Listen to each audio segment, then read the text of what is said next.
আসসালামু আলাইকুম প্রিয় দর্শক, অন্য মঞ্চের আলোচনায় আপনাদের সকলকে আমন্ত্রণ জানাচ্ছি। নমস্কার, আমি তরুণ ঘোষ।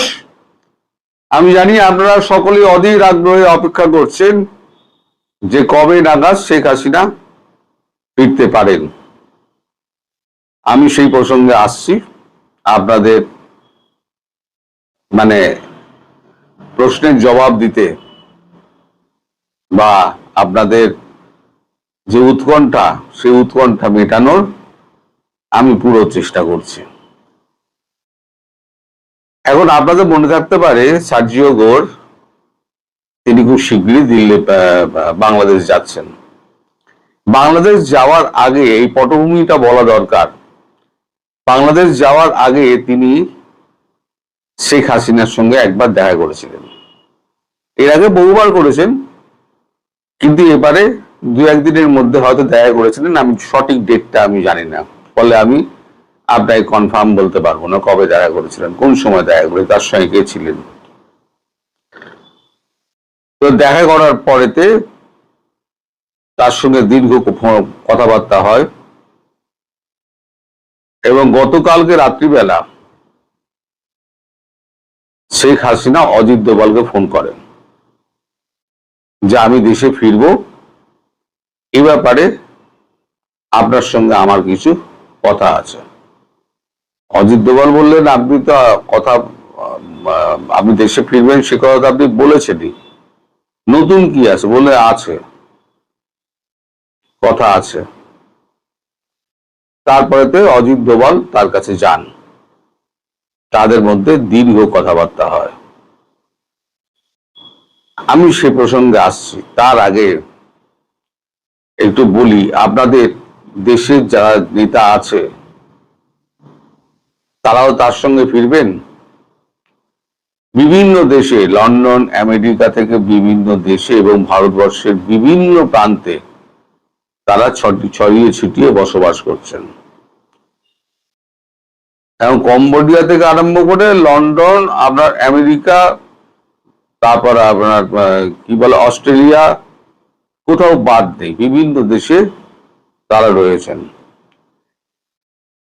এখন তাদেরকে যাতে ঢোকার ব্যাপারে কোন রকম ইমিগ্রেশনে ঝামেলা না হয়, তার জন্য 107 জনের না 105 জনের একটি লিস্ট আমাদের ইমিগ্রেশন ডিপার্টমেন্টকে ধরিয়ে দেওয়া হয় যে তাদেরকে কোনো ঝামেলায় না জড়িয়ে তাকে যেন সিধে ঢোকানো হয়। এবং এদের থাকার ব্যবস্থা করার জন্য এই শুধু 4-5 দিন তারা থাকবেন, আইটিবিপি, সিআরপিএফ, তারপর আপনার যে সমস্ত সেনা অফিসার, সেনা ক্যান্টনমেন্ট, তারপর আপনার বিএসএফ এর যে সমস্ত ক্যান্টনমেন্ট, সে সমস্ত জায়গায় টোটাল 56টা ফ্ল্যাট বুক করা হয়েছে। এটা হচ্ছে গতকালের খবর, বুক করা হয়েছে আগেই, খবরটা পেয়েছি আমি গতকালকে। এবং গতকাল রাত্রিবেলা থেকে আমি এই খবরটার পেছনেই লেগেছিলাম। তখন আমি একটা খবর পাই যে তুর্কির থেকে ফেরার পথে ভারতবর্ষে আসতে চান বাংলাদেশের সেনাপ্রধান ওয়াকারুজ্জামান। তখন আমি কনফার্ম করতে পারিনি যে অত রাতে 10:30টার সময় ভিডিও করছি, কাকে ধরে কি কনফার্ম করবো।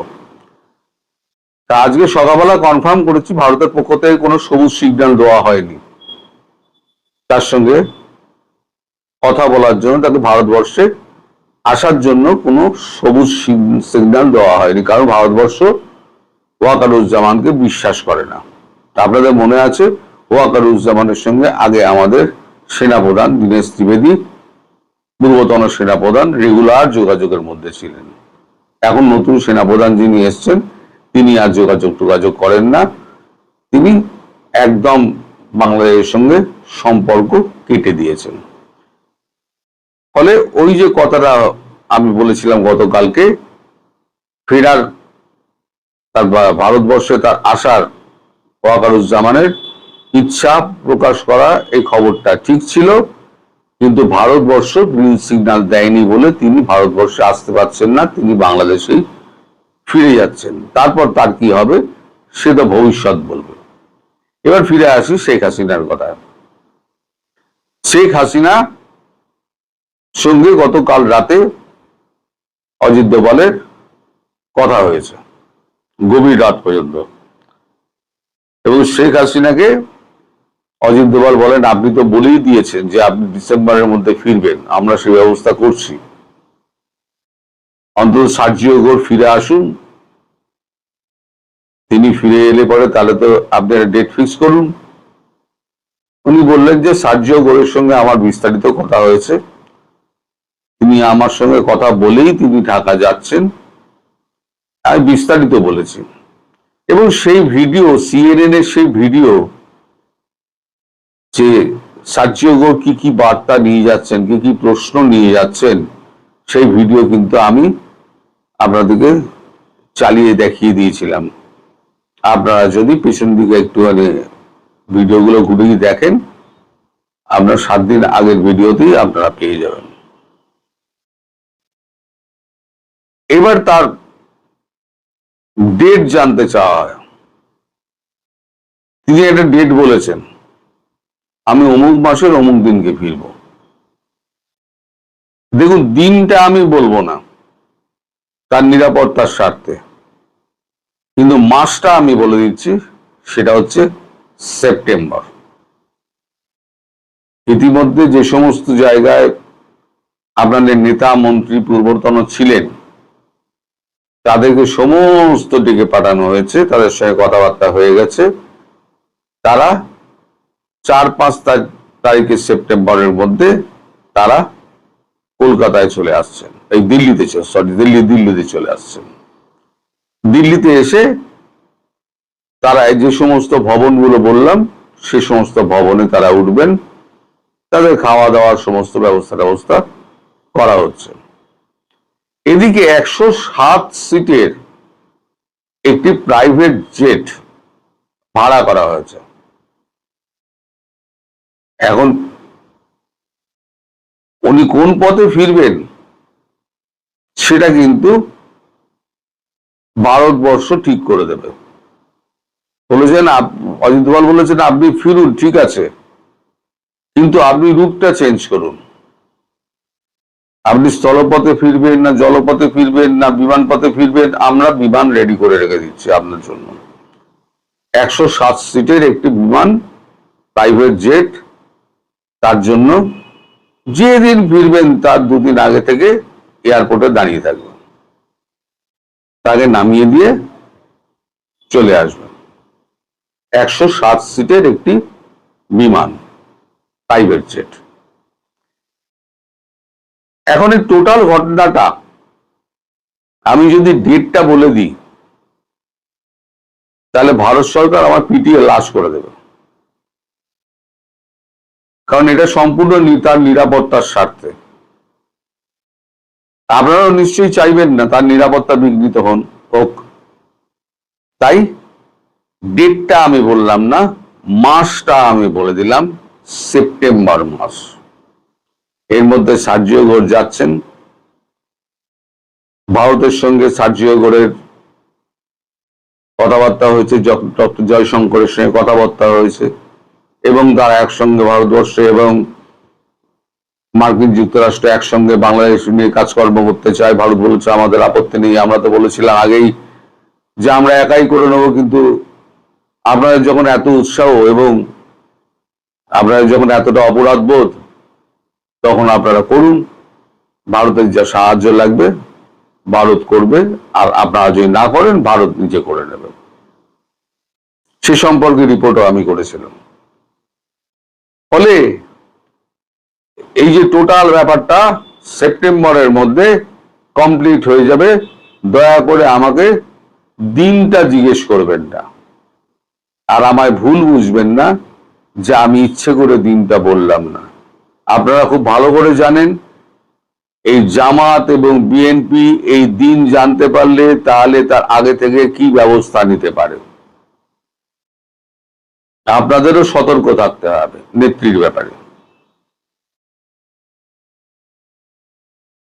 আর একটা কথা কি বলতে গেলাম, আমি ভুলে যাচ্ছি। তো যাই হোক, তিনি কোন পথে ফিরবেন সেদিনকেই তিনি জানাবেন। আর হ্যাঁ, যেটা ভুলে যাচ্ছিলাম, সেটা আমি যেটা বলেছিলাম যে দিন সাতেক আগে তিনি জানিয়ে দেবেন দলীয় কর্মীদের, দেশের, যে আমি ওই দিনকে ওই পথ দিয়ে ফিরছি, এবং সেটা তিনি ভিডিও বার্তায় বলবেন। একটি বিদেশি টেলিভিশনের সঙ্গে সাক্ষাৎকারে তিনি জাতির উদ্দেশ্যে এবং বিদেশিদের যত রাষ্ট্র আছে তাদের উদ্দেশ্যে ওই বার্তাটি দেবেন। সেটা হচ্ছে মার্কিন টেলিভিশন CNN। এটাও আমি বলে দিলাম। ফলে সারা বিশ্ব জেনে যাবে যে শেখ হাসিনা ওই দিনকে ফিরছেন।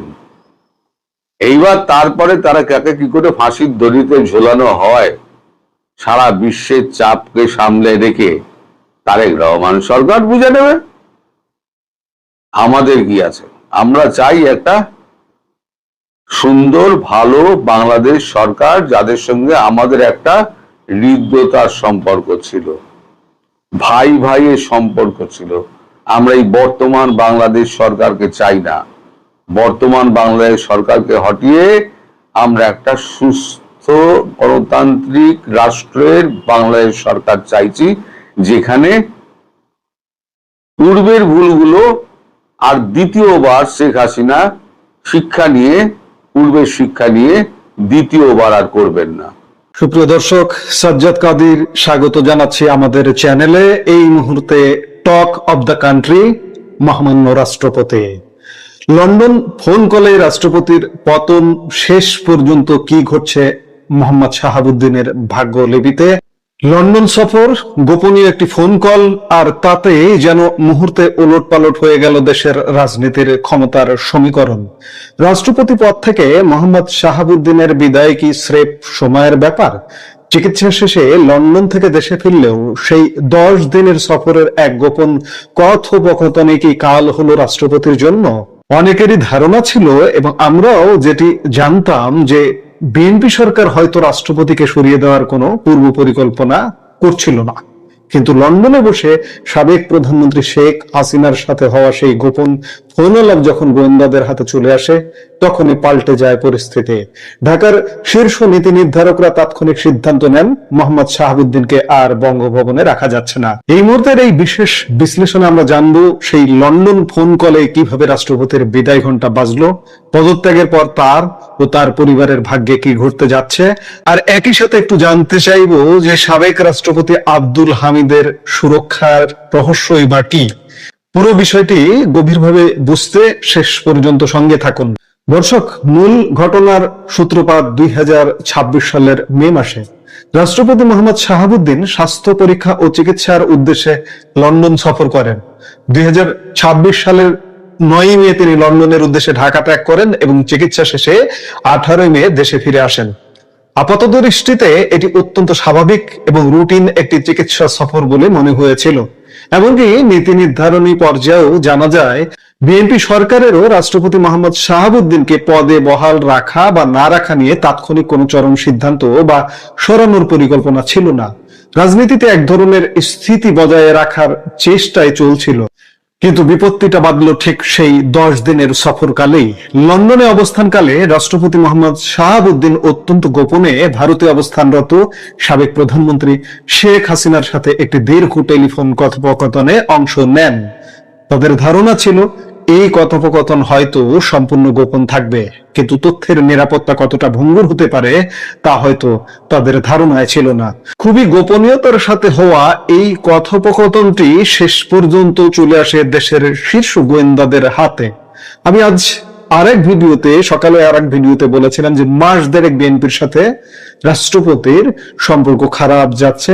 এই ফোন আলাপটা লিক হয়েছে মাস দেড়েক আগে, আর এই ফোন আলাপ লিক হওয়ার পর থেকেই সম্পর্কটা আর স্বাভাবিক নেই। গোয়েন্দা তথ্যের ভিত্তিতে যখন এই টেলিফোন কথোপকথনের রেকর্ড ও বিস্তারিত বিষয়বস্তু ঢাকার শীর্ষ নীতি নির্ধারকদের টেবিলে পৌঁছায়, তখন ঢাকার রাজনৈতিক অঙ্গনে তীব্র তোলপাড় সৃষ্টি হয়।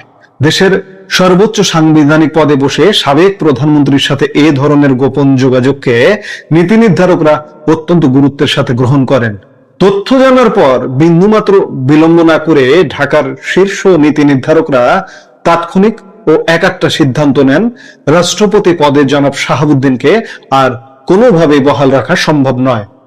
সংক্ষেপে বলতে গেলে লন্ডনে বসে তার নিয়োগদাতা অর্থাৎ সাবেক প্রধানমন্ত্রীর সাথে টেলিফোনে যোগাযোগ করাটাই রাষ্ট্রপতি মোহাম্মদ শাহাবুদ্দিনের জন্য চূড়ান্ত কাল হয়ে দাঁড়ালো। এই একটি ফোন কলে তার রাষ্ট্রপতির পদে থাকার সমস্ত সম্ভাবনার ইতি ঘটালো। এখন সবচেয়ে বড় প্রশ্ন হলো, পদত্যাগের পর সাবেক হতে যাওয়া এই রাষ্ট্রপতির ভবিষ্যৎ কি? তার সাথে আসলে কি ঘটতে যাচ্ছে? সূত্রের খবর অনুযায়ী আগামীকাল শুক্রবার, যা ছুটির দিন, এই ছুটির দিনে যদি রাষ্ট্রপতি পদত্যাগ করেন, তবে পদত্যাগের পরপরই রাষ্ট্রপতি এবং তার পরিবারের সদস্যদেরকে আপাতত দেশ ত্যাগের অনুমতি নাও দেওয়া হতে পারে। শুধু তাই নয়, ইতিমধ্যে সংশ্লিষ্ট বিভিন্ন তদন্ত সংস্থা তার নিজের এবং পরিবারের সদস্যদের অর্জিত সমস্ত সম্পদ ও অর্থনৈতিক লেনদেনের বিষয়ে ব্যাপক খোঁজ খবর নেওয়া শুরু করেছে। ভারতে অবস্থানরত সাবেক প্রধানমন্ত্রীর সাথে তাদের আর কি কি যোগাযোগ হয়েছে বা হচ্ছিল, সেই বিষয়গুলো গভীরভাবে খতিয়ে দেখা হচ্ছে। বর্তমান রাজনৈতিক বন্দোবস্তে একটি বিশেষ ট্যাগ তো অত্যন্ত সহজলভ্য। ফ্যাসিস্টের দোসর বানিয়ে যদি তাকেও জেলে পুরে দেওয়া হয়, তবে হয়তো অবাক হওয়ার কিছুই থাকবে না। আইন ও রাজনীতি এখন কোন দিকে মন নেয় তা দেখতে মুখিয়ে আছে পুরো দেশ। এখানেই একটি চমৎকার বৈপরীত্য দৃশ্যমান হয়ে ওঠে। দেশের আরো একজন সাবেক রাষ্ট্রপতি মোহাম্মদ আব্দুল হামিদ কিন্তু এখনো বাংলাদেশেই বহাল তবিয়তে আছেন। তাহলে প্রশ্ন ওঠে, আব্দুল হামিদ কিভাবে নিরাপদে আছেন, যেখানে মোহাম্মদ শাহাবুদ্দিনের জন্য দিন দিন চাপ বাড়ছে? রাজনৈতিক অঙ্গনে ও লোকমুখে একটি কথা ব্যাপকভাবে প্রচলিত রয়েছে যে সাবেক রাষ্ট্রপতি আব্দুল হামিদ একটি বিশেষ রাজনৈতিক দলের শেল্টার বা রাজনৈতিক ছায়াতলে আছেন।